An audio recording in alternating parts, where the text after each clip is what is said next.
সিলেটের রহস্যময় টিলার উপর আল্লাহর এক অলির মাজার। প্রায় 1000 ফুট পাহাড়ের উপর অবস্থিত আল্লাহর এই অলির মাজার প্রকৃতির আনন্দ সুন্দর পরিবেশে আজ থেকে প্রায় 800 বছর আগে শাহ সুফি সৈয়দ জাহান রহমতুল্লাহ আলাইহি 360 আউলিয়ার একজন অন্যতম সফরসঙ্গী এই এলাকাতে ইসলাম প্রচারের জন্য আস্তানা গেড়েছিলেন।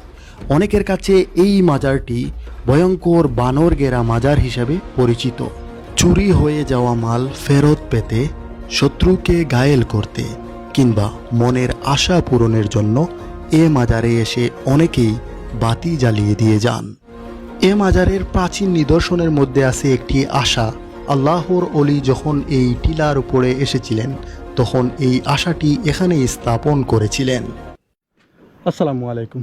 360 আউলিয়ার পূর্ণভূমি সিলেট থেকে আপনাদের সবাইকে আরও একবার শুভেচ্ছা জানাচ্ছি।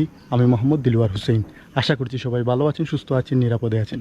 বন্ধুরা, আজকে আমি চলে এসেছি 360 আউলিয়ার আরও একজন অন্যতম সফরসঙ্গীর মাজারে। আর এই মাজারটি সিলেট শহরের ভিতরে অবস্থিত এবং এই মাজারটি আসলে প্রাকৃতিক আনন্দ সুন্দর পরিবেশে। আপনারা যদি এই মাজারে আসেন তাহলে কিন্তু অনেক বেশি ভালো লাগবে। আপনাদের কাছে আজকে এই পুরো মাজারটি আমি ঘুরিয়ে দেখাবো এবং এই মাজারে কি আছে সব কিছুই দেখাবো। এই মাজারটি আসলে অনেক টিলার উপরে অবস্থিত। সিলেটের মানে বলতে গেলে সিলেট শহরের ভিতরে একটি অন্যতম উঁচু টিলা বললেও ভুল হবে না। এটি দুই দিকে আসা যায়। এই যে একটি রাস্তা দেখতে পারতেছেন, এটি হচ্ছে ইসলামপুর মেজর টিলার সৈয়দপুর, এই দিকের রাস্তা দিয়ে আপনারা কিন্তু আসতে পারবেন।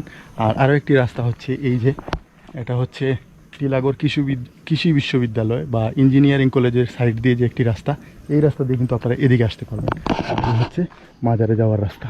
তো চলুন আমরা মাজারে যাই। আর আরও একটি কথা হচ্ছে, এই মাজারে অনেকগুলো বানর আছে। এই মাজারও কিন্তু বানরগের একটি মাজার। আমি আপনাদেরকে বদর আউলিয়া রহমতুল্লাহ আলাইহির একটি মাজার শরীফের ভিডিও দেখিয়েছিলাম, আপনারা সবাই কিন্তু সেই ভিডিওটি দেখেছিলেন এবং অনেকে বলেছিলেন যে আসলে ওই মাজারটা হচ্ছে সৈয়দ শাহর মাজার। আসলে ওই মাজারটা সৈয়দ শাহর মাজার না, আজকে আমি আসছি এটা হচ্ছে সৈয়দ শাহর মাজার, যেটি হচ্ছে শাহ সুফি সৈয়দ জাহান রহমতুল্লাহ আলাইহির মাজার শরীফ। সিঁড়ি বেয়ে মাজারের উপরে উঠেই পেয়ে যাবেন একটি মাজার মসজিদ। আর একটু সামনেই আছে মহিলাদের জন্য ইবাদতখানা, যদিও সেই গড়টি এখনও মাটির তৈরি গড়। আর এই হচ্ছে সিঁড়ি, এদিক দিয়ে কিন্তু আপনারা মাজারের উপরে উঠতে পারবেন। এখানেও কিন্তু বানর আছে, বানরকে খাবার দেওয়া উপরে নিষেধ। আমি সিঁড়ি বেয়ে উঠছি উপরের দিকে। এখানে শাহ সুফি সৈয়দ জাহান রহমতুল্লাহ আলাইহি যে 360 আউলিয়ার একজন অন্যতম সফর সঙ্গী, সেই বিষয়টাও খুব সুন্দর করে লেখা আছে। খুব সুন্দর একটি গেট। বন্ধুরা, এই হচ্ছে 360 আউলিয়ার অন্যতম আরও একজন সফর সঙ্গীর মাজার। এখানেই কিন্তু শায়িত আছেন। আমরা উপরে যাব, মাজারের ভিতরে গিয়ে আপনাদেরকে উপর থেকে দেখাচ্ছি ভিতর থেকে। শাহজালাল রহমতুল্লাহ আলাইহির অন্যতম একজন সফর সঙ্গী ছিলেন শাহ সুফি সৈয়দ জাহান রহমতুল্লাহ আলাইহি এবং এই এলাকাতে সবার কাছে পরিচিত তিনি একজন গরম অলি হিসাবে। প্রতি বছর উরুসের সময় অনেক ভক্ত অনুরাগী দর্শনার্থীরা দেশের বিভিন্ন স্থান থেকে এখানে আসেন। মাজারের চতুর্পাশের যে প্রাকৃতিক সুন্দর দৃশ্যগুলো আছে, আপনি যদি এই মাজারে আসেন সেই দৃশ্যগুলো আপনাকে মুগ্ধ করবে। অলিয়া উলিয়ার পুণ্যভূমি আমার এই জন্মস্থান সিলেট। আমি আমার ইউটিউব চ্যানেল এবং ফেসবুক পেজের মাধ্যমে আপনাদের কাছে সিলেটের সব মাজারগুলো দেখাচ্ছি এবং আগামীতেও দেখাবো।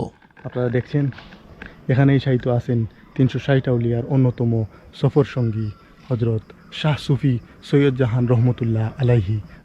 360 আউলিয়ার আগমনের কারণে সিলেটে ইসলামের বিজয় হয়েছে। সিলেটের প্রাচীন অত্যাচারী অসাম্প্রদায়িক রাজা গৌড়গোবিন্দ, তার পতন হয়েছিল শাহজালাল এবং 360 জন আউলিয়ার আগমনের কারণে। সিলেটের বিভিন্ন জায়গাতে এইসব অলিগণ ইসলাম প্রচার করেছিলেন। এটি হচ্ছে সেই আশা। এখানেই কিন্তু সেই আশাটি গেড়েছিলেন শাহ সুফি সৈয়দ জাহান রহমতুল্লাহ আলাইহি। বন্ধুরা, এই মাজারটি আসলে প্রাকৃতিক আনন্দ সুন্দর পরিবেশে। এর আশেপাশের যে মানে চতুর্দিকে আপনারা দেখতে পাচ্ছেন সবুজের সমারোহ।